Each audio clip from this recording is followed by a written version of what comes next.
Центар за опоравување од катастрофи и обезбедување на континуитет со работата, или скратено ИКТ центарот во Прилеп, кој што е под надлежност на МВР, функционира уште од 2020 година и во него се чуваат податоците од неколку институции, истакнаа денеска од МВР за Сител. Но од Министерството за внатрешни не сакаа да коментираат кои институции ги чуваат таму своите податоци и дали помеѓу нив се наоѓа и најголемата база на податоци, односно податоците од Фондот за здравствено осигурување, чиј систем е хакиран, а за враќање на податоците хакерите бараат откуп. До овој момент не добивме одговор од фондот дали оваа институција има бекап на своите податоци во ИКТ центарот во Прилеп. Инаку изградбата на овој центар според податоците на МВР од 2019 требаше да чини околу 11 милиони евра, пари обезбедени од Европската унија преку ИПА програмата.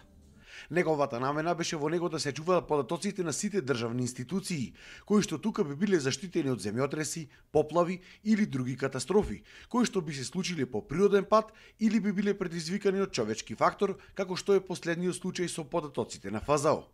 Во обид да ја смири ситуацијата, Фондот за здравствено осигурување ги демантираше наводите дека податоците на граѓаните се украдени и уверува дека здравствените и личните податоци на граѓаните биле целосно безбедни. Со помош на тим од локални и странски експерти се работело на рестартирање на системот со цел негово враќање во првобитната форма. Според познавачите пак на приликите и IT технологијата, без плаќање на бараниот откуп речи си е невозможно да се пробијат кодовите за деблокада на податоците.